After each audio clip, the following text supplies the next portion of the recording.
Flesh and Blood has very clearly established itself as a player's game. Following the collector's bubble pop post-COVID, outside of the high-rarity, uber-collectible, and special treatments, with but a handful of exceptions, the legendaries and majestics largely trend in market price based on their usefulness within the current meta. But with Rosetta, we've seen an oddly consistent variation from this trend. The Earth talent cards are in significantly more demand than their Lightning counterparts, despite being largely absent from top cuts. So is this a deviation based on member berries and goth hero love? Or is it the signal of another evolution within the Flesh and Blood community? A huge shout out to our channel members for supporting what we do here. If you want to get involved with the channel and the Dice Commando community, please consider joining as a channel member. Remember, these videos are only possible with your support. You can show that support with a like, a subscribe, and by leaving us a comment and sharing your feedback. Community first, and go Commando. Hey there folks, and welcome back to Dice Commando, and thank you so much for joining. So today I want to talk about an interesting little trend that has come out since Rosetta regarding the huge demand of the Earth talent cards, and they're actually the most expensive ones from the set. Now, before we get started, look, okay, whenever we talk anything money related, the tone always somehow, for whatever reason, changes. And I want to assure you that it absolutely is not the driving force behind today. We're not talking the money, we're not talking market speculation. Instead, I'm using that data to analyze if we're maybe seeing a shifting trend within the Flesh and Blood community. Because I want to look at demand, and by association what people want to play, but that of course has a correlation with what they want to buy, and thus prices, right? So, and as I'll show today, there's a slightly shifting trend from what we've seen in the past. Now, historically, the prices of legendaries and majestics has generally trended with how useful the card is, and by correlation, how necessary it is from a gameplay standpoint. Sure, we of course have the big kids that are ever present at the top of the list, cards like Tunic, CNC, Codex, and E-Strike, Crown, and so on. Good generics are straight up, well, good, and ubiquitously useful, so it makes a lot of sense that they remain in constant high demand. But we have consistently seen that more specific cards, majestics and legendaries alike, will ebb and flow with changes in the meta. Now, me backing up that statement with a comprehensive list of fab in this regard would be a multi-hour video and overkill, but functionally, you know what I'm driving at. Runeblade is good again? Better get those swarming Gloom Veils. Zen is a dominant new hero? Better pick up that Tiger Swipe Shuko. Bravo pulled down another one? Well, Starstruck would like to have a chat. And hey, Yamamura Shoma just meta called a ProQuest with Uzuri? Assassin staples to the moon, baby. So yes, a long history in Flesh and Blood of card prices moving with what's good in the meta, right? What's winning. But with Rosetta's drop, we saw a bit of a divergence from this trend. The most expensive legendaries in this set are actually the functional staples of the Earth package. Gorgeous cards, cool decompose mechanic, yet no deck that uses Plow Under, Felling of the Crown, or Channel Tree has made a top 8 since Worlds. Not one. And even if we go back farther, looking at all of Rosetta's season, we see that Lightning has comparatively led the way as compared to its Earthen counterparts.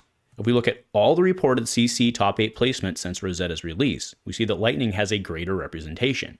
Lightning heroes have filled roughly 12% of the top 8 since Rosetta's release, whereas Earth heroes, even including Jarl, have represented only 9%. And you can see there, just for funsies, I've also rolled up the Mistveil Mystic heroes just for perspective, pulling down over 40% of the top 8s, and that's just this season, by the way. If we look at the results from ProQuest Europe, we see a highly similar story. Aurora, Rosetta's entry-friendly aggro lightning hero, was tied for the best performing hero in that season.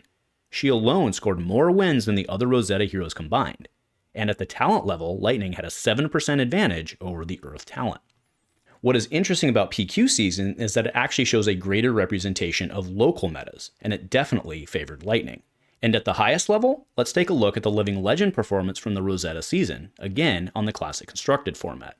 Lightning, primarily of course led by Aurora, brought home over 14% of the season's LL points, whereas Earth, including Jarl, took just over 9%. And while sure, that pales in comparison to the over 40% taken down by Mistveil's Mystic heroes, the delta is clear.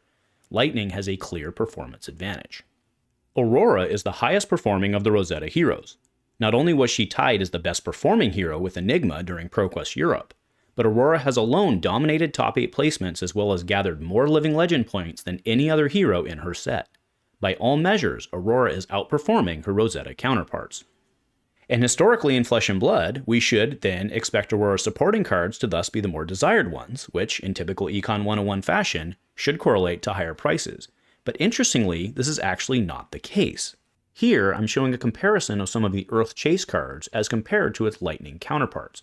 We see that Millennium Bark is a $38 card, whereas Lightning Greaves, the counter legendary, is $26. Filling of the Crown, the big M from the set, is $54, whereas Current Funnel, Gone in a Flash, and Channel Valley are all in the $15 range. We see that Channel Tree is actually the only one of the Earth package that lags its Lightning counterpart. So you have to admit, this is interesting, right? While it's not a problem statement in any sense of the word, it is certainly a deviation from what we've historically seen in the game. So what does all this data tell us? Well, I don't know entirely, but it tells me that potentially things are shifting again in the Flesh and Blood community. Now, to be completely fair, one undeniable factor to this is of course the announcement and subsequent release of the Jarl Armory deck. While his most attractive quality was certainly the promise of ice and control, a head nod to the Oldhim fans, Jarl is also an Earth hero. The excitement around Jarl's release absolutely without a doubt had an impact here. But I like to think that it's more than just that, and I think that to be a reasonable stance. For a card like Filling of the Crown or Plow Under to be over double the price of any of the other Lightning cards, I do believe there to be more forces at work here than simply Jarl. And my belief is that we are seeing another shift in the way that Flesh and Blood players are approaching the game. As it's been growing, folks want to play what they want to play. And I believe in my heart that the game is shifting away from the competitive-only mindset. After all, if the most winningest Rosetta hero within the meta isn't the one that's in most demand, well, now I think that says something. I believe we're nearing the point, if we're not there already, where the percentage of players who are playing the game for enjoyment is eclipsing the percentage of meta chasers.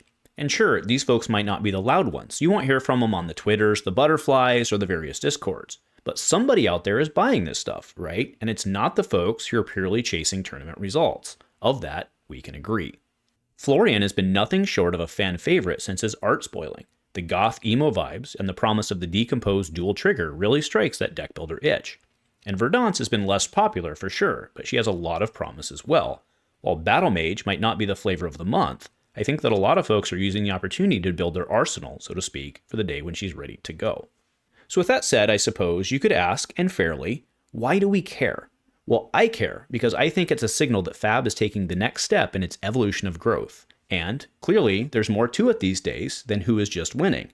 And I think this indicates a shift in the greater Flesh and Blood community. And I think that's potentially a pretty big deal.